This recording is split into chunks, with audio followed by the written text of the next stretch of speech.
నమస్తే. Welcome to our channel. ప్రస్తుతం మనతో సీనియర్ జర్నలిస్ట్ దాము బాలాజీ గారు ఉన్నారు. వారితో మాట్లాడదాం.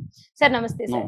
సార్ దిల్ రాజు రంగంలోకి దిగారని అల్లు అర్జున్ కేసు విషయంగా ఆయన తప్పకుండా సాల్వ్ చేస్తారు ఈ కేసుని అన్నట్టు వార్తలు వినిపిస్తున్నాయి సార్. అమెరికా నుండి రాగానే వెంటనే ఆయన సీఎం రేవంత్ రెడ్డిని అలాగే అల్లు అర్జున్ కూడా కలిశారని ఆయన ఇద్దరితో మాట్లాడినట్టు ఈ సమస్య నేను చూసుకుంటాను అని చెప్పినట్టు తెలిసింది సార్. దీని గురించి మీరు దిల్ రాజు ఆయన ఈ మధ్యనే Telangana film federation corporation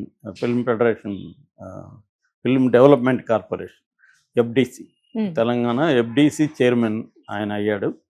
so అయితే ఆయన ఈ సంఘటన జరిగినప్పుడు అంటే మన అసెంబ్లీలో మాట్లాడడం తర్వాత మన పరిణామాలు ఏసీపీలు వీళ్ళు CP commissioner police C V Anand వీళ్ళంతా మాట్లాడడం ఇవన్నీ జరిగిన టైంలో ఆయన గేమ్ చేంజర్కి సంబంధించిన మీటింగ్ అమెరికాలో డల్లాస్లో జరిగింది.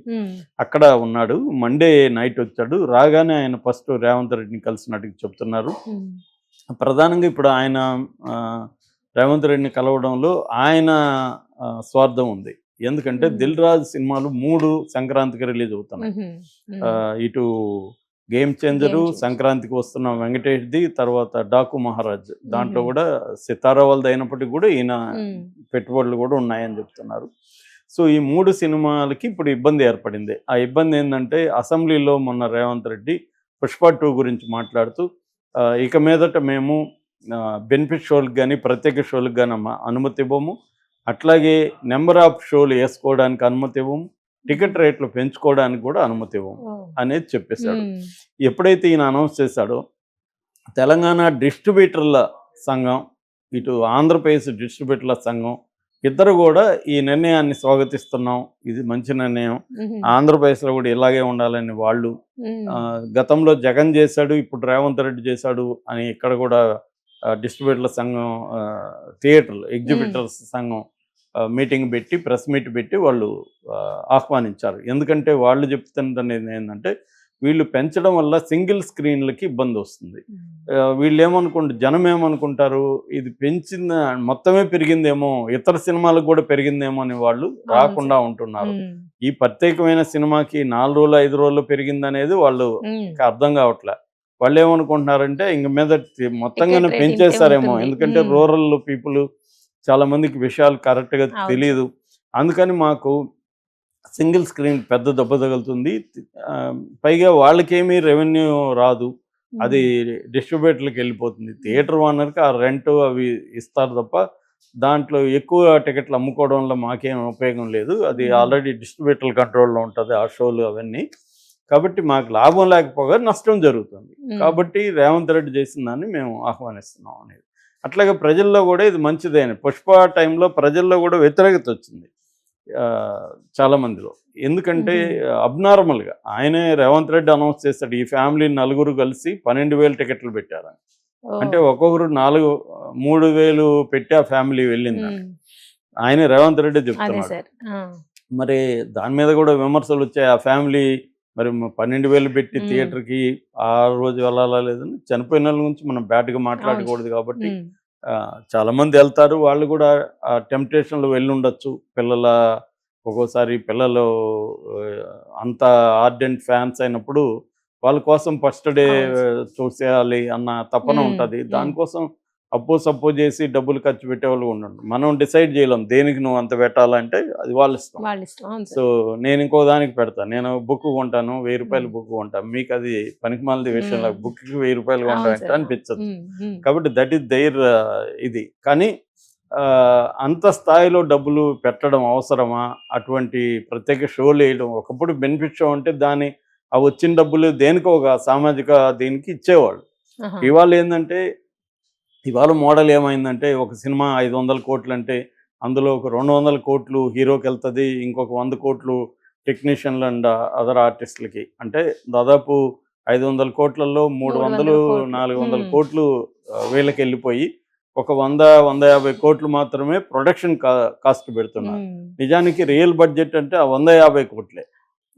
ఆడియన్స్ కి దొరికేది అంతే కదా, అవును సార్. 150 కోట్లలో క్వాలిటీ కదా నీకు వస్తుంది అవును. అనే యాంగిల్లో కొంతమంది మాట్లాడారు. బట్ అట్లా ఉండదు, మార్కెట్ ని బట్టి ఇస్తారు. ఎందుకు ఇప్పుడు అల్లు అర్జున్ 300 కోట్లు ఇచ్చారంటే మనకి అబ్బో అనిపిస్తుంది, కానీ 3 ఏళ్ళు అల్లు అర్జున్ దీని మీద ఉన్నాడు కదా, వేరే సినిమా లేదు కదా. అవును సార్. 3 ఏళ్ళకి ఆయన 10 సినిమాలు ఇంతకు ముందు అయితే 50 సినిమాలు చేసిన సంఘటనలు ఉన్నాయి.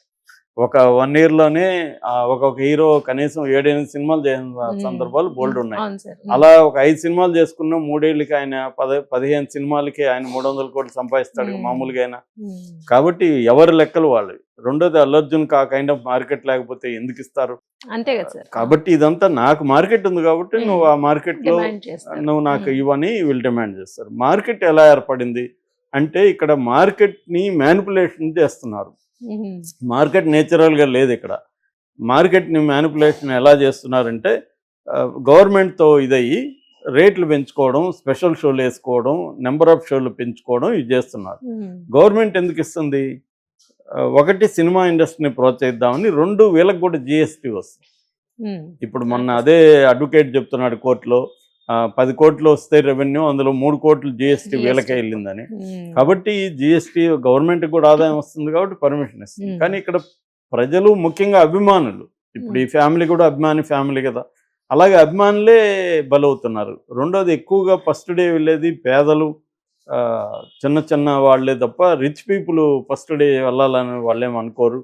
కాబట్టి వాళ్ళకే అభిమానులకి పేదలకే బర్డన్ పడుతుంది అనేది కూడా విమర్శలు వస్తున్నాయి.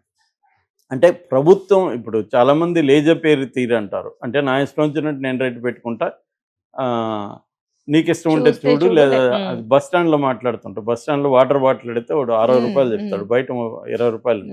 నా ఇష్టం అంటాడు. అట్లా ఉండదు అనమాట. రెగ్యులేషన్ అనేది గవర్నమెంట్ చేస్తుంది. అట్లా వదిలేస్తే అది ఆటవిక న్యాయం అయిపోతుంది. బలవంతుడే చేయగలుగుతాడు, బలహీనలు పోటీ పడలేరు నా ఇష్టం అంటే. అందుకని రెగ్యులేషన్స్ ఉంటాయి, రూల్స్ ఉంటాయి, గవర్నమెంట్ కంట్రోల్ చేస్తుంది. సో ఈ యాంగిల్లో ఇప్పుడు ఎప్పుడైతే రేవంత్ రెడ్డి ఇవన్నీ తీసేస్తానని అన్నాడు, అది ఫస్ట్ దెబ్బ ఎవరికి తగులుతుంది? దిల్ రాజుకి తగులుతుంది. దిల్ రాజు ఇప్పుడు వెళ్ళి అందుకని కలిశాడు. ఇప్పుడు సినిమా పెద్దలంతా చిరంజీవిని ఇలాంటి వాళ్ళందరినీ తీసుకుని వెళ్ళి రేవంత్ రెడ్డితో మీటింగ్ ఏర్పాటు చేసేదానికి దిల్ రాజు రెడీ అవుతున్నాడు. సో ఎందుకంటే దీని ఎఫెక్ట్ ఈ 3 సినిమాలు పడితే కనీసం ఒక 30-40 కోట్లు దిల్ రాజుకి దెబ్బ. ఆల్రెడీ దిల్ రాజు కొంత ఇబ్బందుల్లో ఉన్నాడు. ఎందుకంటే మైత్రి మూవీ మేకర్స్, సితారా ఎంటర్టైన్మెంట్స్ వాళ్ళు దిల్ రాజు కాంపిటీటర్గా బాగా పైకి వచ్చారు. వాళ్ళు కూడా ఆర్గనైజ్డ్గా. మొన్నటి వరకు దిల్ రాజుకి సుప్రమసీ ఉండేది. అంటే డిస్ట్రిబ్యూషన్లో కూడా ఆయనకి పోటీ పెద్దగా ఉండేవాళ్ళు కదా. వరంగల్ సీన్ అని కొద్ది రోజులు చాంగమ్మ చేశాడు, కానీ దిల్ రాజుకి పోటీ ఇవ్వలేకపోయాడు. కానీ మైత్రి మూవీ మేకర్స్, సితారా వీళ్ళు కూడా డిస్ట్రిబ్యూషన్ రంగంలోకి ఎంటర్ అయ్యారు. వీళ్ళు ఆర్గనైజింగ్గా వస్తున్నారు. ఇప్పుడు థియేటర్స్ కూడా మైత్రి మూవీ మేకర్స్ థియేటర్ దీంట్లో కూడా ఎంటర్ అయిపోతున్నారు. కాబట్టి దిల్ రాజుకి ఆల్రెడీ కొన్ని కష్టాలు ఉన్నాయి. ఆయన సినిమాలు కొన్ని ఫ్లాప్ అయినాయి. విజయ్ దేవరకొండ సినిమా కానీ, ఫ్యామిలీ స్టార్ అది కానీ 2-3 సినిమాలు ఆయన ఫ్లాప్ అయింది. ఇప్పుడు దీనికి కూడా ఓవర్ బడ్జెట్ అయిపోయింది. గేమ్ చేంజర్కి 500 కోట్లు అయింది. 1 year గ్యాప్ వచ్చేసింది మధ్యలో. సో ఇప్పుడు 500 కోట్లు రికవరీ కావడం అంటే మాటలు కాదు. అందుకని ప్రతిదీ కౌంట్ అనమాట. రెండోది పుష్ప 2 వల్ల గేమ్ చేంజర్కి రావాల్సిన పబ్లిసిటీ కూడా రావాలి. డల్లాస్లో జరిగితే మనం అందరూ డల్లాస్ గురించి మాట్లాడుకొని ఉండాలి యూట్యూబ్ ఛానల్ దగ్గర, కానీ మనం ఎవరు మాట్లాడలేదు. ఎందుకంటే ఇది సెన్సేషన్ ఉంది. అలాగా అన్ని రకాలుగా దిల్ రాజుకి ఇబ్బందులు ఉన్న క్రమంలో రేవంత్ రెడ్డి ఏమన్నా హెల్ప్ చేస్తాడనేది ఆయన కలిసినట్టుగా అర్థమవుతుంది. కానీ రేవంత్ రెడ్డి అసెంబ్లీలో అనౌన్స్ చేసేసినాక మళ్ళీ మినహాయింపిస్తే ఇబ్బంది కదా అనేది ఉంది. మరి ఏం జరుగుతుందో చూడాలి. ఇక రెండవది అల్లు అర్జున్ కేసుకు సంబంధించి కూడా దిల్ రాజు దీన్ని అంటే ఇదేమైపోయింది, గవర్నమెంట్ వర్సెస్ ఇండస్ట్రీ లేదా రేవంత్ రెడ్డి వర్సెస్ సినీ ఇండస్ట్రీగా మారిపోయింది. సినిమా వాళ్ళు మొత్తం కలిపి బూతులు తిడుతున్నారు. కాంగ్రెస్ వాళ్ళు కానీ, ఇటు ఆయన ఎవరు ఏసీపీ కానీ, వీళ్ళందరూ సినిమా ఇండస్ట్రీని బండబూతులు తిడుతూ ఉన్నారు. మీరు వెళ్ళిపోండి ఆంధ్రాకని పోస్టులు పెడుతున్నారు. ఇలా జరగడం వల్ల తెలంగాణకు కూడా నష్టం వస్తుంది. ఒక పరిశ్రమ, అది కూడా సినిమా పరిశ్రమ వెళ్ళిపోతే అది బ్రాండ్ ఇమేజ్ కూడా దెబ్బతింటుంది. తెలంగాణ బ్రాండ్ ఇమేజ్ సినిమా ఇండస్ట్రీని తరిమేశాడని దేశవ్యాప్తంగా మీడియా రేపు పొద్దున ఇచ్చేస్తుంది. ఆ రకంగా రేవంత్ రెడ్డికి కానీ, ప్రభుత్వానికి కానీ, ఇక్కడ తెలంగాణ రెవెన్యూలకు కానీ ఇబ్బందులు ఏర్పడే అవకాశం ఉంది. మిగతా పరిశ్రమలు కూడా రేపు పొద్దున సినిమా ఇండస్ట్రీ ఎంత పెద్ద వాళ్ళకే ఇలా జరిగితే రేపు మనకు జరగదా అని భయపడే అవకాశం ఉంది. అందుకనే దిల్ రాజు ఇప్పుడు రంగంలోకి దిగి దీన్ని సామరస్యంగా ఎలా పరిష్కరించాలి అని చెప్పి ఆయన ఇటు రేవంత్ రెడ్డితో మాట్లాడి, అటు అల్లు అర్జున్తో మాట్లాడి, ఇటు భాస్కర్ రేవతి వాళ్ళ Husband. భర్త శ్రీతేజ్ని పోయి కలిశాడు అల్లు అర్జున్. హాస్పిటల్లో అల్లు డాక్టర్లతో అర్జున్ కాదు sir. Sorry Dil Raju Hmm. Hospital డాక్టర్లతో మాట్లాడారు. అట్లాగే భాస్కర్ కూడా పర్మనెంట్ జాబ్ సినిమా రంగంలో, అంటే ఛాంబర్లోనో ఎక్కడో ఒక చోట రెగ్యులర్గా శాలరీ వచ్చే ఒక మంచి జాబ్ ఇప్పించాలని, అట్లాగే ఫిల్మ్ ఛాంబర్ వాళ్ళు ఆల్రెడీ పిలిపించారు. ఒక ఫండ్ మేము ఏర్పాటు చేస్తున్నాం, ఈ ఫండ్కి డబ్బులు ఇవ్వండి, ఈ ఫండ్ భాస్కర్ ఫ్యామిలీకి ఇస్తామని.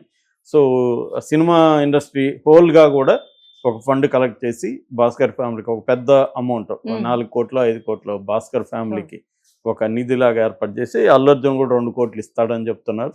సో ఒక 10 కోట్ల వరకు ఆ ఫ్యామిలీకి ఒక ఫండ్ లాగా ఏర్పాటు చేసి బాబు పాప ఎడ్యుకేషన్ కానీ వాళ్ళ మొత్తం చూసుకోవడానికి చేయాలనేది కూడా దిల్ రాజు ప్లాన్ చేస్తున్నాడు.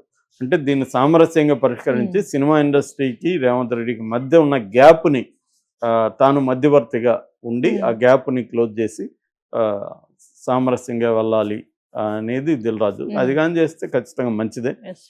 దిల్ రాజు ఖచ్చితంగా చేయగలరు కూడా. దిల్ రాజుకి ఆ టాలెంట్స్ ఉన్నాయి, ఆయనకి పర్సుయేషన్ స్కిల్స్ ఉన్నాయి, ఓపిక ఉంది, ఎక్స్పీరియన్స్ ఉంది, సంబంధాలు ఉన్నాయి.